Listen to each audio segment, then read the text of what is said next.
ओम श्री गणेशाय नमो नमः। आप सभी का पुनः स्वागत है आप सभी के प्रिय चैनल वेद वचन में। आज मैं स्नेहलता आप सबके साथ श्री खाटू श्याम जी की कथा को लेकर प्रस्तुत हुई हूँ। आशा है आप सबको ये कथा पसंद आएगी। आज हम जानेंगे कौन है खाटू श्याम और इन्हें कलयुग में हारे का सहारा कहा जाता है और क्यों कहा जाता है। बोलिए श्री खाटू श्याम जी की जय। जैसा कि हम सब जानते हैं, भारत के राजस्थान के सीकर जिले में श्री खाटू श्याम जी का विश्व प्रसिद्ध मंदिर है। श्री खाटू श्याम जी घटोत्कच के ज्येष्ठ पुत्र हैं। घटोत्कच के 3 पुत्र थे। श्री खाटू श्याम जी का असली नाम बर्बरिक था। श्री खाटू श्याम मंदिर में उनके शीश की पूजा होती है और उनके धड़ की पूजा हरियाणा के हिसार जिले के छोटे से गांव सियाहड़वा में होती है। प्राचीन कथा के अनुसार बर्बरिक अपनी माँ तथा श्री कृष्ण जी से युद्ध विद्या सीखते थे। एक दिन उनकी माता ने उन्हें दुर्गा माँ की आराधना करने को कहा। अपनी माँ की अनुमति लेते ही बर्बरिक माँ दुर्गा की तपस्या के लिए चल पड़े। उन्होंने बड़ी कठिन तपस्या की और माँ दुर्गा उन पर प्रसन्न हो गई और माँ दुर्गा बोली, पुत्र अपने नेत्र खोलो, मैं तुम्हारी पूजा से प्रसन्न हूँ, तुम वरदान मांगो, क्या चाहते हो। बर्बरिक बलशाली गदाधारी भीम व माता अहिलवती के पुत्र हैं। माँ दुर्गा ने उन्हें 3 बाणों युक्त धनुष प्रदान किया जो उन्हें तीनों लोकों में विजय दिलाने में सक्षम था। इधर बर्बरिक आराधना कर माँ दुर्गा को प्रसन्न कर चुके थे। इस बीच पांडवों व कौरवों के बीच महाभारत का युद्ध हो रहा था जो कि बिगड़ सा रहा था। यह समाचार बर्बरिक को पहुंचा और उसके मन में महाभारत के युद्ध में सम्मिलित होने की इच्छा हुई।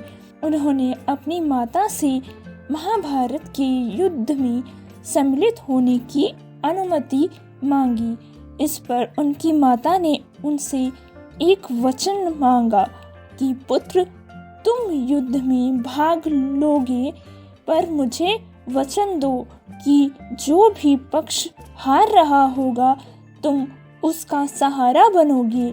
माँ के ऐसे वचन सुनकर बर्बरिक बोले, हाँ माँ, मैं आपको वचन देता हूँ कि मैं किसी को हारने नहीं दूंगा। जो भी पक्ष हार रहा होगा मैं उसकी ओर से युद्ध करूंगा। इतना कहकर वह अपने नीले घोड़े पर सवार होकर अपने 3 बाणों को लेकर कुरुक्षेत्र की युद्ध भूमि की ओर चल पड़े।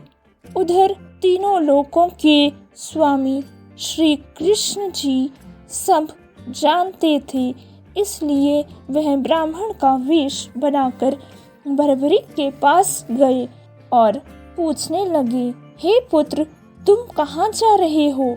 उस पर बर्बरिक ने कहा, ब्राह्मण देव, मैं युद्ध में सम्मिलित होने जा रहा हूँ।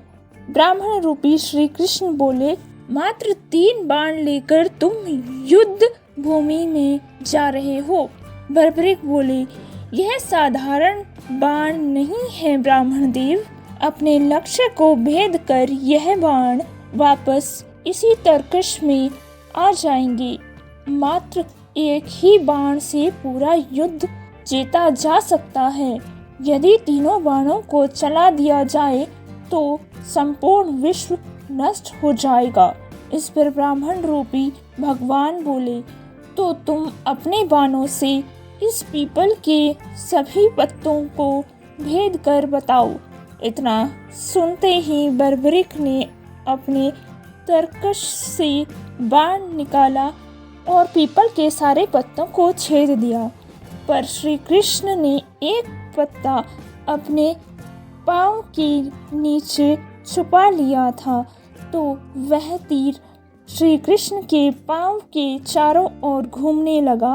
इस पर बर्बरिक बोले, ब्राह्मण देव अपना पाँव हटा लीजिए, अन्यथा यह तीर आपके पाँव को भेद कर आपके पाँव तले दबे पत्ते को भेदेगा। तब श्री कृष्ण ने अपना पाँव हटाया और सोचने लगे, यदि बर्बरिक युद्ध में सम्मिलित हुए तो युद्ध का परिणाम ही कुछ और होगा। तब ब्राह्मण रूपी श्री कृष्ण पूछने लगे, पुत्र तुम युद्ध में किसकी ओर से लड़ोगे? बर्बरिक ने इस पर उत्तर दिया, मैंने अपनी माँ को वचन दिया है ब्राह्मण देव, मैंने अपनी माँ को वचन दिया है ब्राह्मण देव कि जो कोई भी हारेगा मैं उसकी ओर से युद्ध करूँगा। बर्बरिक अपने तिरकश में तीनों बाण को रखती थी। वह बाण अपना लक्ष्य भेद कर पुनः उस तरकश में आ जाया करती थी।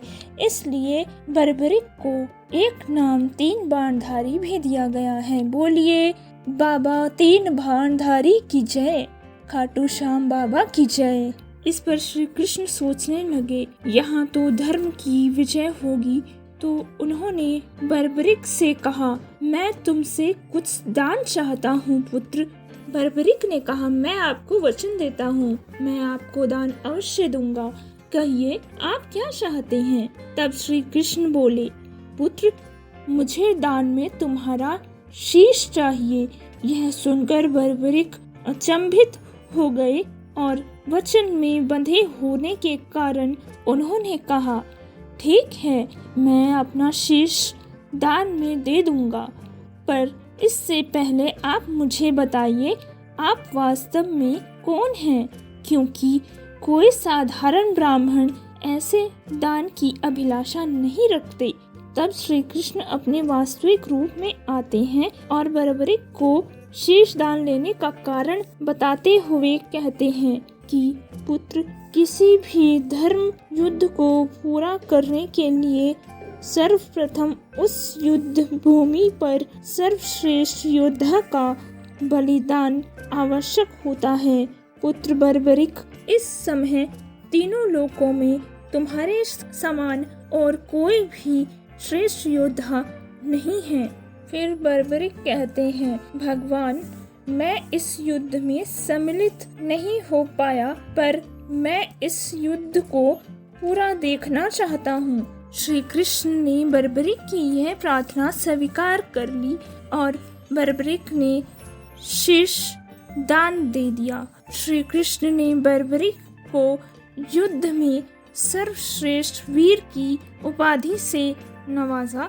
फागुन के द्वादशी तिथि को बर्बरिक ने श्री कृष्ण को अपना शीश दान दिया था। इसी कारण उन्हें शीश के दानी भी कहा जाता है। कहिए शीश के दानी की जय। महाभारत का यह युद्ध समाप्त होने के पश्चात पांडवों में आपसी बहस होने लगी कि युद्ध में सर्वश्रेष्ठ कौन था। इस पर श्री कृष्ण बोले, बर्बरिक का शीश पूरे युद्ध का साक्षी है, उन्हीं से पूछते हैं।